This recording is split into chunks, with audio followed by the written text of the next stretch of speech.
Andrew Sutton. Welcome to the Dunedin Stories, Kia ora. Political series.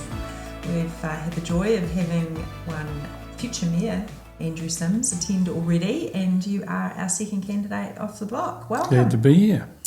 So, just for starter for 10, do you want to let the community know a little bit about your story, what your starting was, and how you became to be the person before us today? Well, my background is farming mainly. I was born and bred in East Otago and brought up on a farm. And due to the isolation, went to boarding school in Oamaru. And How old were you when you went to boarding school, Andrew?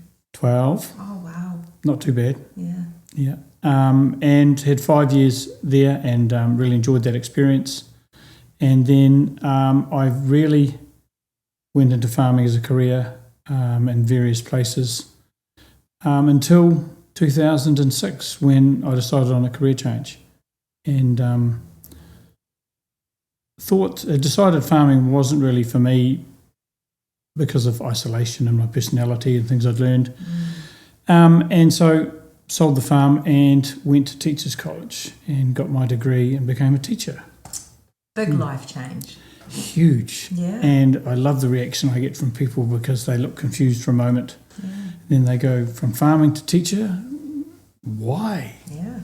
But I really love working with people. I enjoy working with kids. I really enjoy being able to make a difference in their lives. It gives me a real kick to help these kids and maybe be a part of changing their life direction. So it's been a cool career change. Which is kind of the perfect segue into, and I can now understand myself, but you are running as a councillor and a community board member as well. You've got a dual approach for the Dunedin City Council elections 2025. So what was the impetus behind that? What made you desire that as your next step?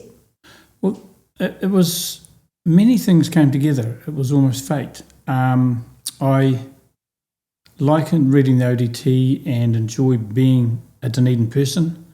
And I used to read, because now that I'm noticing, there's a lot of council stuff in there. There is. And I would often read that and shake my head and tut-tut in despair. And I combined that with doing a little bit of travelling with my family. And it was a visit to Fielding that was almost a catalyst, near Palmerston North. We were staying in Fielding and I looked around this little town that I'd barely heard of and it was bustling and the shops were all full and there were banks open, 4 of them. And I thought, wow, Mosgiel, my home, the banks are all closing and that's happening a lot, but the shops are struggling. What's going on in my town? That's not right. So I've started looking a bit more carefully. And then I sort of thought I took this year off from teaching for several reasons, but I thought, well, maybe it's the right time. And I really enjoyed the work Andrew Sims did around the sale of Aurora Energy, and I really respected the level of research and the way he carefully presented the information. And I thought I was the one who went from yes, sell it, to definitely not, you don't sell the golden goose. And I thought, wow, I would love this guy to be mayor. It's what we need in this town. And so I rang him and said, how can I help you become mayor? I'd love to be part of your campaign. Gosh. And he said to me, would you run for council? So that set me back. Yeah. And he gave it back to you, didn't he? Yeah, he did. And I thought about it and had a chat to my wife and had another chat to Andrew, and I really enjoyed my coffee with him and thought, yeah, I can do this. So here we are now. Yeah. So there is a lot in that, of course, but what do you think is the biggest issue facing our city at the moment? That's a good question. I've given that a lot of thought because early on after my decision, I would be talking to people I knew and they would say, what are you standing for? I had no idea. And so I started trying to manufacture things and think of issues and that, but then I realised it's got to be something from in here. And the more I looked into it, the more I thought, yes, I'd love to build a new theatre, for example. Dunedin needs a new theatre for the performing arts. And we there's a lot of things we need and we'd like, but mainly need, but we don't have enough money. The money has been really poorly managed. And until we can run the business called the DCC in a more profitable way, we can't afford these things. Yeah. So I would like to try and get this business running better. There is people in the community that really refute the narrative that you should run a city council like a business. But bottom line is, if you don't run it with that type of overview and attitude, you're not going to be able to provide the services in a sustainable manner and grow the city. No, you're not. And the people who disagree with running council as a business, it sounds brutal, and I don't mean it completely as a business. You've got to think of the people and you've got to look after the people. Of course. But to be able to provide the things that people want and need and have a future for the city, we've got to get the money right. It's like chicken and egg. We can't really do anything until we are in a stronger position financially. No, I agree entirely. So we've touched on Andrew Sims and running as mayor, and he's got an incredibly open leadership style. And when I think about the council and the councillors and a mayor, there is a lot of expectation that mayor has an open leadership style. But as individual councillors, we are also in leadership roles individually and collectively. Yep. So how would you define your leadership style? In the last 6 months, I have noticed, and I've taken more notice of how I operate, and I've found that I like to go into a new situation, for example, a new issue, and listen for a while. Listen and learn. And then I like to try and read the room and see who's offering good opinions and who's done research or who has a good grasp of what's going on. After that, once you're in possession of all the information, then I feel from a leadership perspective, you need to be able to come to a consensus somehow. But if you can't come to a consensus, a leader often has to make a decision. And that won't always be popular with everybody, but I think a good leader needs to be someone who can assess things but make a decision and stand by it. Yeah. And also take responsibility for it. Yeah, and we have seen pockets of that, I suppose. We have to give some credit. There has been some improvements made. But I'm sure, the way that the City Council operates is something you've been experiencing in the last few months, and you would have watched a few of the online meetings. I have, yes. Yeah, so what would be something that you've identified that you would endeavour to change in the way that the council or the table or the councillors operate? I would really like to be confident that what the council and its employees are doing is in our best interests. So I wonder why they would have any need to hide things from us. So I would like to see more transparency. I think as a human being, you would rather know what's going on and be able to make your own decision than be told, no, you can't know that. There's various phrases that are thrown around when information's withheld, but I would love council to be more transparent. The ratepayers are the council. They put the councillors there. Yeah. They deserve to know what's going on. Yeah, agree. How's the campaign going? Well, from my background, I'm finding it quite challenging, but aspects of it I'm absolutely loving. Interacting with people. I've rekindled my old skills of taking a breath and walking up to strangers and saying hello and having a chat to them, and I'm loving that. Yeah, and you don't get negative feedback or a bad experience from doing that. People just want to be heard. Yeah. And I had a cool experience the other day where I was at a meeting and there was somebody who was very unhappy with my candidacy and my perspective. So I just made it my job as soon as the meeting finished, I went and sat beside that person and said, okay, I noticed your discomfort. Mm-hmm. You know, can we chat? We had a great chat. Oh, good. Yep. That's great. Yeah. You might have turned them into an advocate. Hope so. Yeah. Yeah, but at least, you know, I know where they're coming from, and that's always important. It is a balance, isn't it? Accepting that not everybody is going to like you, but you have to take the full-on noise support with the full-on, no, you're not my type. Absolutely. Yeah. And it was interesting being at a gathering where somebody says, don't you vote for this person or any of his cronies. Oh, did they not say Motley Crue? No, they didn't actually say cronies. I wouldn't use the word they used. Right. But I thought, okay, and I sat and carried on taking in the tone and measuring, reading the room, and ended up, I think, having a really constructive experience. Well done.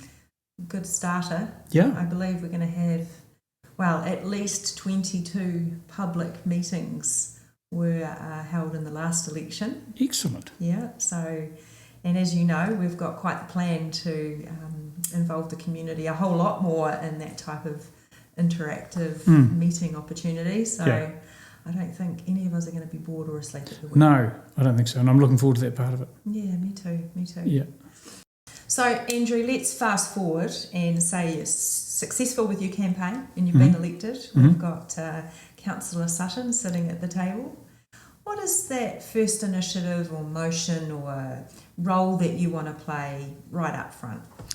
Well, I'm really a little bit disturbed by the concept or the proposal to build the new rubbish dump at Smooth Hill. And I would like to see that revisited, because that is a vast sum of money that the council have committed to spend, and I don't feel they are looking at all the facts. So I would really like to push for making sure that is the right decision. Yeah, and it is another project that's almost akin to Aurora, perhaps even more of an elephant that the city might have to carry around. Yeah, because I do think that there's such an element in this role where a layperson comes to the job with a set of skills and they do their best with that set of skills, but then they may not be re-elected. And so 3 years, they're gone and the city is left with what they leave. And I just get a horrible feeling with what I've learned already about this project. There are too many unknowns to go ahead with it. And the cost, the costs quoted, they seem enormous, and it's too big a decision to not be sure, absolutely sure. Agree. Do you have an opinion on central government versus local government and where those things can come together or where they shouldn't come together? Is there a place for that? Absolutely. Well, you've got Shane Jones making quite a lot of noise about councils, not particularly just DCC type councils, but regional councils. But I'm starting to wonder if the model is not really fit for purpose in today's world. But at the moment we've got it and we need to make the best of it. But I do think Dunedin needs an advocate in Wellington. We need to be heard in Wellington.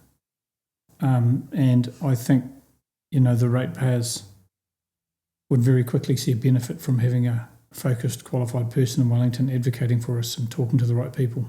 Yeah, we're certainly absent from that room, those conversations, aren't we? We really are. A very red-orientated, political-leaning city and not being in government. Yeah, we are definitely absent, and we've felt that with the hospital project, and you're right, we're feeling it in other ways. Yep. Tell me, Andrew, why should Dunedin residents vote for you in this upcoming 2025 city election? Well, Rebecca, I think they should vote for me because in Andrew Sutton they will get somebody who will work really hard, who will endeavour to be really well informed, who enjoys committee work, who enjoys helping people, and I'm really motivated to try and get the city in an awesome place for the future, not just 6 years, 10 years, we're sort of 20, 30, 50 years. So I really would like to be a part of a council that steers the ship in a different direction. And I believe we need some new chairs around that table, some new faces to bring fresh ideas. Don't just reshuffle the current ones. Yeah, and it's more of a long-term thing for me. I think the council, whoever they are that come in, are going to have to make some unpopular, tough decisions if that's to occur. But we can't keep doing what we've done and expect a different result. Yeah, no, I hear you, and I think that's a really good message. Future Dunedin team is all about that, and under Andrew Sims' leadership, I think he has the ability to bring together a disparate group of people who are all going to be at that table, some new and some current councillors, and see about that change.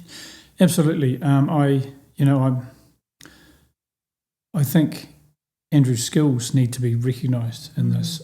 He's someone who's run a successful business and been involved with a large staff and had to manage people. And he's had to make tough decisions to ensure the business is successful. And I've started to liken that to the council, because at the moment I think at the council we need somebody who will make challenging decisions and have the courage to stand by them, but also work hard to unify the group so that we're not distracted with things that are not core council business. Let's get on with core council business and stop politicking. After the election, get on to business. Yeah. And so I just see Andrew as the right person to do that. Well, I've really enjoyed getting to know you, and this has been pretty heavy at this point, this conversation, because it is a very important, heavy matter. But we both know that people want to get to know the real Andrew Sutton. Of course. So we've got those really important questions that, because we resonate, don't we, with other humans that think, feel and behave in similar ways to us. Yeah. And we're representing those people at the table and in the community. So, very important questions. Right. What is your coffee order, your go-to coffee order, Mr. Sutton? Well, I'm a decaf flat white person. Right. No sugar now. I'm cutting back. Okay, so these things tell me that you're a man that's full of energy already. You don't need the caffeine and the sugar. No, life and a challenge. Get me out of bed and get me moving. Awesome. Okay, next question. Get to know you. If you could have dinner with a historical figure, who would it be, and what would you eat, or where would you take them? Well, I would love to sit down with Nelson Mandela, because it is anyone at all. Wow. I would just love to know where a man can find such courage of their convictions, and stand up for what they believe to that level. I just think it's incredible. I won't put pressure on you to say where you take him. That feels entirely inappropriate. Well, that's what I thought, because I hadn't prepared for that. Exactly. I'm going to take him down to the Lone Star. Exactly. Sorry. So I was thinking pizza, but that's a bit lowbrow. Yeah. Yeah. Sorry, so, pizza. What would be one thing that people would be surprised to know or to find out about you? I probably would go back to the career change. Yeah. But also I have very broad music tastes, which I think would surprise some. Oh, that's right. Florence and the Machine. We've got that in common. She's kind of at one edge. Yeah. I like she's it. on the edge. No, she's nowhere near the edge. Yeah. So, that's another one I think would surprise. Yeah. My family has got an age difference between. You had a bit of a gap. Had a bit of a gap, yeah. Yeah. So that's yeah. But that's, yeah. Cool. Yeah. What's the most Dunedin thing about you? I have become, I feel like lost causes is not a very charitable term, but a follower of sports teams that are battling. I'm loyal to some very battling sports teams. Oh. And I think that's the most Dunedin thing about me. Yeah. I love my Highlanders. Yeah. I love Otago cricket. I love the Nuggets and the Southern Steel. And you become pretty resilient when you're a sports fan down here. Yeah, well, it's about nurturing the talent, isn't it? It is. Enjoying the game for what the game is about, not necessarily the kudos. And I think I've gathered some strong opinions about why. I think my main thought is that sport now is following the wrong model, and too much focus is at the top of the pyramid. They talk about participation but don't really walk the walk. So I just think we need to look after all the kids who want to play sport. Yeah, nice. What's your favourite local business or hangout spot for you in Dunedin? Well, I love the movies. That's my sort of place to escape and enjoy that. And I also really enjoy St Clair. I love the ocean, walking on the beach, so it would probably be a beach walk. Yeah. If ever I need to clear my head or have fun with the family. Nice. The beach. So, that would be St Clair Beach. Any hidden talents? Can you yodel or tap dance? Flippant ones, because I was going to go to an earnest one where I just think I'm trying to get to the real Andrew Sutton. I'll start with that one then. I do think I am quite good at getting to the heart of a matter. Yeah. And apart from that, entertaining the whānau and having fun with people. I don't know if that's a hidden talent, but I love goofing around with the kids.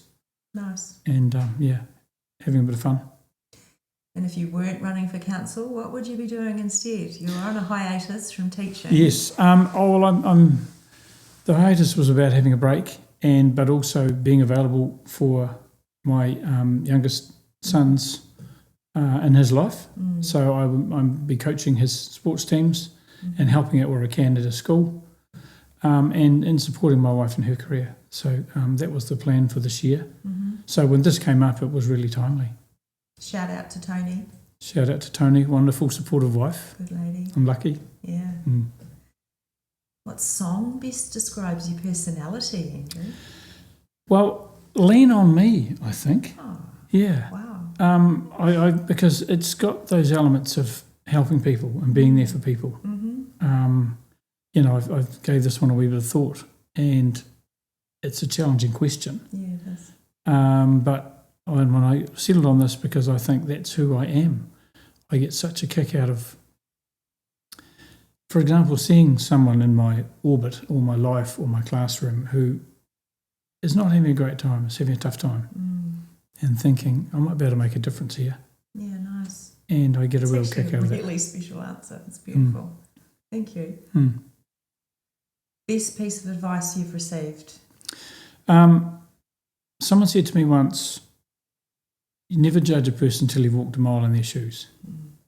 So that has been something I've tried to take on board. Because, people have different challenges in life and you have no idea what they are. No. Or what's going on with them. So to just be able to take a step back and take people at face value, I think that was a really good piece of advice. Nice. And the last deep and meaningful question, what would be a book or a TV show or a podcast or a series that particularly took your fancy and that you might be doing a shout out for or a recommendation? Well, I do love reading, but I've become a bit, not lazy, I don't have the time. I listen to books now, and I love historical literature, but I enjoy World War II type stuff, and it blows me away the sacrifice people were prepared to give back in the day for their whānau, their country. So things like Band of Brothers, watching what people went through so that we can be free, it was pretty moving. You like those intense ones? Yep, I do. I just got so much respect for what people would do for others, and I wish we had more of it in today's society. Yeah, nice. Anything left on the table that you need to put out there for the community as we finish up? Well, I love being a part of the community, and I would love to be able to do something for the community. And I really see this as hopefully a way that I can, and utilise this enthusiasm and these skills I have. And hopefully Andrew Sims can lead us there, and we can change some of the faces at that table and really get the ship heading in a better direction. Sounds good to me. So let's say vote Andrew Sutton. Andrew Sutton for council. And Mosgiel. Andrew Sutton for Mosgiel Taieri Community Board. Yes. Got to get that name right. Yep. And all the best. And I do hope to be sitting at that table with you as well. Cool. Thanks, Rebecca. Lovely. Thanks for your time.